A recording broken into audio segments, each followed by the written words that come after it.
Bom dia pessoal, estamos iniciando mais uma videoaula. Bem, nesta aula de hoje a gente vai conversar um pouquinho sobre delineamento inteiramente casualizado. A gente vai discutir o que é, quais princípios a gente utiliza para empregar esse delineamento e fazer resolução de um exercício. Vamos lá. O delineamento inteiramente casualizado ele utiliza somente dois princípios da experimentação, que é a casualização e a repetição. Lembrando que a casualização ela consiste no sorteio dos tratamentos a cada parcela, e a repetição consiste no tratamento aparecer mais de uma vez no mesmo experimento. Então, o delineamento inteiramente casualizado ele é bem simples, só que ele contém uma exigência para utilizar somente esses dois princípios, que é a existência de parcelas homogêneas. Para que a gente não tenha nenhuma restrição na casualização, a gente precisa que as parcelas sejam homogêneas para que o erro experimental seja mínimo e assim o uso do DIC seja correto. Vamos então pensar em um exemplo. A gente pretende avaliar em campo novos cultivares de guaraná. Nós temos 5 tratamentos dados por 4 clones novos que estamos testando e uma cultivar tradicional, já amplamente utilizado pelos agricultores. Em alguns casos, a gente poderia falar que essa cultivar tradicional é chamada de testemunho, mas isso não faz nenhuma influência no método de análise. Temos 4 repetições, ou seja, cada um dos tratamentos ele vai aparecer 4 vezes no campo. Então, ao todo nós vamos precisar de 4 vezes 5 parcelas ou 20 unidades experimentais. A variável que vamos observar é a produção, dada em quilos de sementes secas por planta. Aí vem a dúvida, como instalar este experimento? Imaginando que a gente tem uma área representada por esse croquis abaixo, vocês observem que a gente fez um esforço e a gente apresentou uma área sem nenhum gradiente. A gente selecionou uma área que não tem nenhum gradiente. Nesse caso, apresentado pela cor. A gente vê uma coloração marrom homogênea. É como se a nossa área experimental ela fosse completamente homogênea. Então a gente faz a divisão em 20 unidades experimentais. Então a gente pega a área e separa em 20 partezinhas. Cada uma dessas partes representa uma unidade experimental. Em seguida, a gente faz um sorteio aleatório dos tratamentos. Como a gente faz isso? A gente pega em um determinado recipiente e um papel e escreve o número do tratamento 4 vezes tratamento 1, 4 vezes tratamento 2, 4 vezes tratamento 3, 4 vezes tratamento 4 e assim sucessivamente. Depois feito isso e demarcado onde cada parcela, a gente começa o sorteio. Então, para a primeira parcela, recebeu o tratamento 2. A segunda parcela recebeu o tratamento 5, a terceira o 4, posteriormente o 1, o 3. Então, isso é o que a gente chama de casualização. Cada parcela recebeu aleatoriamente um determinado tratamento. E, em segundo momento, a gente completa o sorteio, permitindo com que cada tratamento apareça mais de uma vez na área experimental. Nesse caso, a gente tinha definido que cada tratamento aparecesse 4 vezes ou 4 repetições. Então, a gente empregou o segundo princípio básico da experimentação, que é a repetição. Bem, o próximo passo é a gente fazer a coleta de dados e a tabulação. Para isso, a gente monta uma tabela de dupla entrada, como é apresentado abaixo. Nas linhas, a gente tem as informações de tratamentos, e nas colunas, a gente tem as informações de repetições. Então, vocês observem que a junção da coluna do tratamento 1 com a repetição 1, a gente vai informar o dado observado para o tratamento 1 na repetição 1. O próximo passo é a coleta de dados e a tabulação desses dados. Para a tabulação, a gente utiliza uma tabela como uma tabela apresentada abaixo. uma tabela de dupla entrada para tratamentos nas linhas e repetições nas colunas. Cada linha recebe um tratamento, cada coluna uma repetição. Se a gente observar a junção da linha 1, ou a linha que recebeu o tratamento 1, com a coluna 1, que recebeu os dados da primeira repetição, a gente tem o valor observado para o tratamento 1 na repetição 1. Se a gente observa o valor que está na linha 1 com a coluna 2, a gente tem os dados que recebeu, ou melhor dizendo, a gente tem o valor observado para o tratamento 1 na repetição 2, e assim sucessivamente. Essa tabela é muito prática, porque se a gente faz a soma das linhas, a gente encontra os totais de tratamentos. A soma da linha 1 representa o total do tratamento 1, a linha 2, o total de tratamento 2, e assim sucessivamente. E a soma dos totais de tratamentos, ou a soma de todos os dados, nos vai dar o somatório total, ou a soma de todos os dados. Aí assim fica bem fácil da gente poder calcular as médias, por exemplo, ou na análise de variância, a soma de quadrados dos tratamentos. O próximo passo é realizar a análise de variância. A análise de variância ela consiste simplesmente na divisão da variância existente entre os diversos componentes que façam com que o valor observado para cada tratamento em cada parcela seja diferente simplesmente da média esperada para cada tratamento. Então, pessoal, o modelo estatístico do DIC ele é bem simples. Ele é composto por duas variáveis, né, que influenciam o valor observado. Vamos lá então discutir passo a passo. O modelo a gente fala que é o Y e J, que vai ser igual a letra grega Mi mais TI mais EIJ. Y e J representam o valor observado na parcela que recebeu o tratamento, um determinado tratamento, numa determinada repetição. Por exemplo, o tratamento 1 na repetição 1, ou o tratamento 2 na repetição 2. Esse valor ele vai ser igual a uma média geral, mais o efeito do tratamento, que é igual para todas as repetições, e ele varia entre tratamento, e o erro experimental, que ele vai ser diferente para cada parcela experimental. Por isso ele tem dois indexadores, I e J. Se a gente instalou o experimento corretamente, o que a gente tem? A gente tem que cada erro de cada parcela, um é independente do outro. E isso faz com que a gente não tenha favorecido nenhum tratamento. As pressuposições para a gente fazer análise de variância é que os efeitos sejam aditivos. Então, se a gente observa o modelo matemático, a gente vê lá que nenhum dos efeitos, né, de tratamento ou de erro, eles estão correlacionados ou são multiplicativos. A gente observa que a gente tem efeitos somados.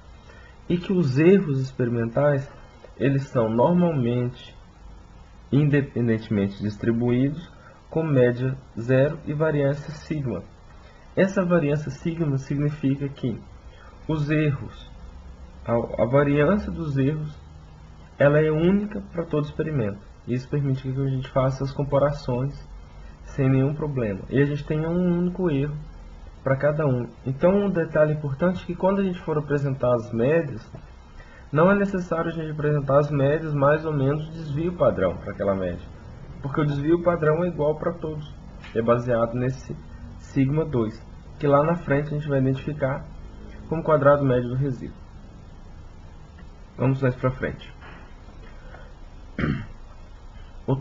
Na análise de variância, o importante é a gente fazer a inferência, né?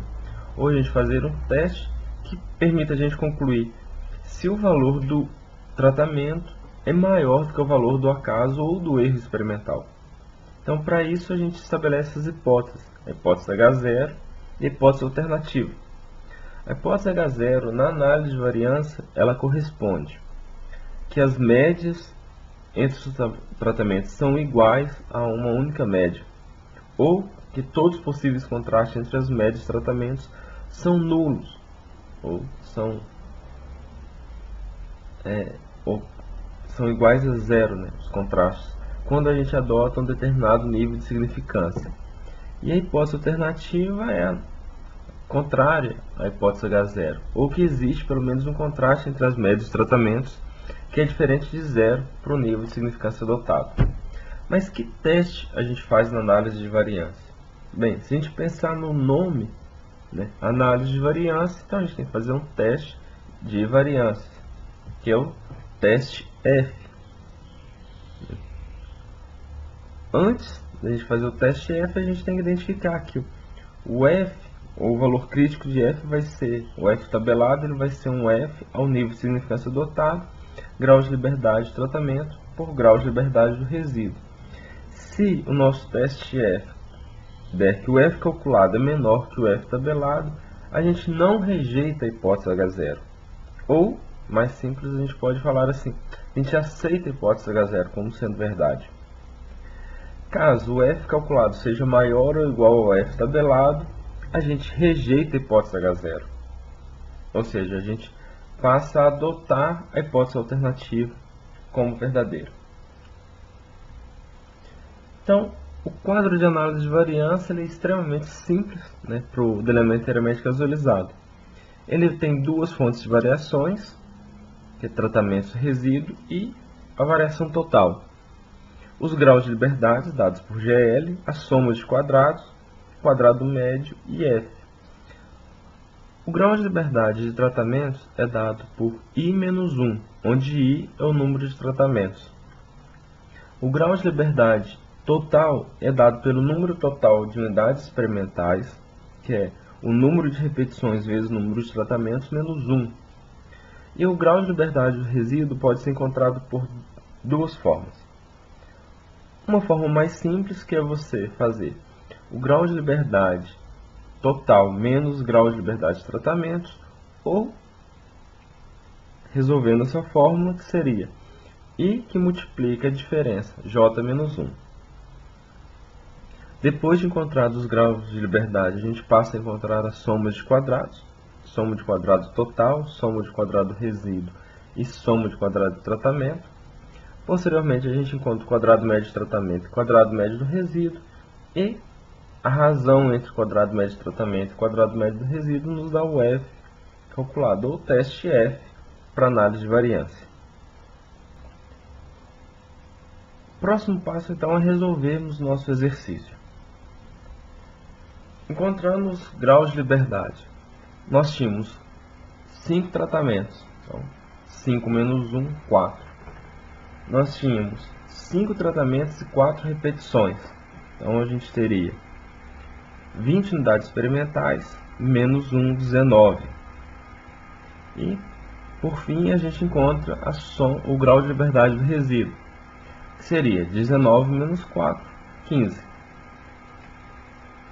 Encontrando os valores de somas de quadrados. A soma de quadrado total ela é dada pelo somatório de todos os valores elevados ao quadrado, menos a soma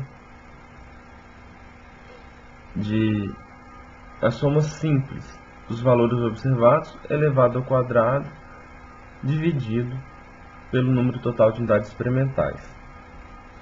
Esse segundo termo a gente comumente chama ele de correção, denotado por C, que é o somatório de todos os dados, ou a soma simples dos valores observados elevados ao quadrado dividido pelo número total de unidades experimentais. Porque esse valor C, a gente vai utilizar ele também para encontrar a soma de quadrados de tratamentos. Então, simplificando, a gente pode dizer que a soma de quadrado total nada mais é do que a soma de quadrados dos valores observados, ou a soma dos quadrados dos valores observados, menos a correção. Que a soma de quadrados de tratamentos ele é igual ao somatório dos totais de tratamentos elevado ao quadrado, dividido pelo número de repetições, menos a correção.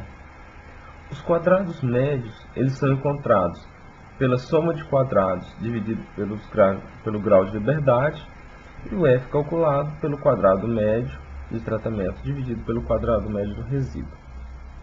Bem, pode ficar aquela dúvida, como encontrar a soma de quadrado do resíduo? A soma de quadrado do resíduo a gente faz como faz para o grau de liberdade. A gente pega a soma de quadrado total menos soma de quadrados de tratamentos. A gente vai mostrar como fazer isso posteriormente.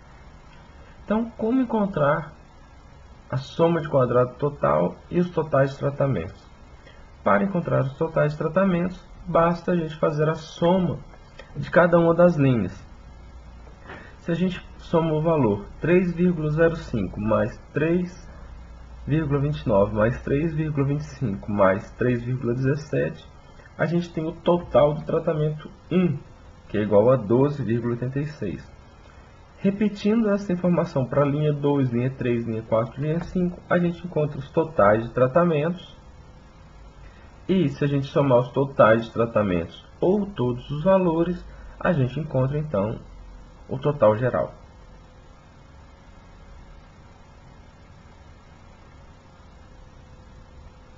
Bem, de posse dos valores totais de tratamentos e do total geral, a gente pode então resolver a soma de quadrados.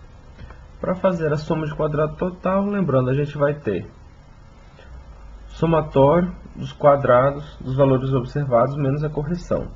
A correção vai ser a soma simples dos valores observados elevado ao quadrado dividido pelo número de unidades experimentais. Nesse caso, 56,25 ao quadrado dividido por 5 vezes 4, que vai ser igual a 158,2. A soma dos quadrados dos valores observados vai ser 3,05 ao quadrado, mais 3,29 ao quadrado, mais todos os valores observados, por isso os 3 pontinhos, até a gente chegar no último. A soma desses valores vai ser igual a 167,76. Logo, a soma de quadrado total é 167,76 menos 158,2, que é igual a 9,56. Pessoal, observem que é uma soma de quadrados. As somas de quadrados, elas sempre são positivas, né? Todo valor elevado ao quadrado é um valor positivo, então toda soma de quadrado é um valor positivo. O indicativo que a gente fez alguma coisa errada é encontrar uma soma de quadrado negativa. Então a gente pode preencher o quadro de análise de variância agora com o valor da soma de quadrado total, 9,56. O próximo passo é encontrar a soma de quadrados de tratamentos. A soma de quadrados de tratamentos é igual ao somatório do total de tratamentos ao quadrado dividido por J menos a correção. A correção a gente encontrou anteriormente, que era 158,2. Resolvendo o somatório dos totais de tratamentos ao quadrado dividido por J, a gente tem o total do tratamento 1 ao quadrado, 12,86 ao quadrado, mais o valor do segundo tratamento ao quadrado, 12,34 ao quadrado, mais os valores do terceiro e quarto, mais o valor do quinto tratamento ao quadrado, 6,19 ao quadrado, isso tudo dividido por 4, que vai ser igual a 166,25. Logo, a soma de quadrados de tratamento é igual a 166,25 menos 158,2, que é igual a 8,05. Isso representa que a gente tem, então, mais um item para preencher no quadro de análise de variância, que é a soma de quadrados de tratamentos. Próximo passo, encontrar a soma de quadrados do resíduo, que é igual a soma de quadrado total menos a soma de quadrados de tratamentos, 1,51. Próximo passo, encontrar quadrado médio para tratamento e quadrado médio do resíduo. O quadrado médio de tratamento a gente faz 8,05 dividido por 4, que é igual a 2,01. A soma o quadrado médio do resíduo a gente faz pela soma de quadrado do resíduo, 1,51 dividido pelo grau de liberdade do resíduo, ou 15, que vai dar 0,10. E, finalmente, a gente encontra o F calculado, que é a razão entre o quadrado médio do tratamento e o quadrado médio do resíduo, que é igual a 15,01. Bem, agora o próximo passo é a gente fazer o teste F na análise de variância. Lembrando das nossas hipóteses, hipótese H0, que todos os possíveis contrastes entre as médias de tratamento são nulos ao nível de significância adotado, e a hipótese alternativa, que existe pelo menos um contraste entre as médias de tratamentos que é diferente de zero ao nível de significância adotado. O que isso representa na prática? Se a gente faz o teste e não rejeita a hipótese H0, ou a gente aceita a hipótese H0, a gente tem que todos os tratamentos são iguais, então não é necessário a gente fazer mais nada. A análise de variância ela passa a ser conclusiva. Então a gente não tem nenhum tratamento que produziu mais do que o outro. Porém, se a gente rejeita a hipótese H0, a gente tem que pelo menos um contraste entre as médias dos tratamentos vai ser diferente de zero, ou seja, vai ser necessário a gente realizar um teste de média para identificar qual foi o tratamento mais produtivo. Então, vamos lá identificar qual foi o valor do nosso F tabelado. Um F tabelado a 5% de probabilidade, um F alfa igual a 5%, para 4 graus de liberdade de tratamento e 15 graus de liberdade de resíduo é igual a 3,6. Como o nosso F calculado foi 15,1, a gente tem a conclusão que F calculado é maior do que F tabelado e a gente rejeita a hipótese H0. Ou, a conclusão por extenso, rejeita-se a hipótese H0 ao nível de 5% de probabilidade pelo teste F. Logo, existe pelo menos um contraste entre as médias dos tratamentos, que difere de zero. Logo, ou seja, não é possível inferir qual foi o tratamento ou qual foi a cultivar mais produtivo. Portanto, seria necessário a gente realizar um teste de média, que poderia ser, por exemplo, o teste de Tukey. Por fim, se a gente gostaria de indicar qual foi a precisão do nosso experimento, a gente pode lançar mão do cálculo do coeficiente de variação, ou CV percentual, que ele é dado pela raiz quadrada do quadrado médio do resíduo, dividido pela média geral vezes 100. Bem, o quadrado médio do resíduo a gente encontra no quadro de análise de variância, e a média geral basta que a gente divida o somatório de todos os valores pelo número das unidades experimentais. Então, é um valor bem fácil de ser calculado. Então, para o nosso caso, raiz quadrada de 0,10 dividido por 2,81 vezes 100, que foi 11,25%. Considerando uma classificação geral de precisão de experimentos, a gente poderia dizer que o nosso experimento foi preciso. Só que a correta identificação da precisão do experimento é dada quando a gente faz uma revisão na literatura e observa qual é o valor médio do coeficiente de variação para aquela característica.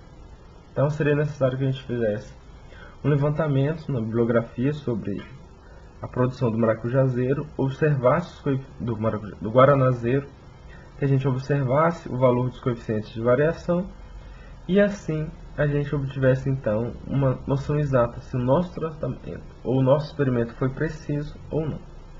Bem, pessoal, espero que essa videoaula ela tenha sido útil, que ela possa contribuir para que vocês tenham maior facilidade em realizar a análise e conhecer um pouquinho mais sobre o delineamento inteiramente casualizado.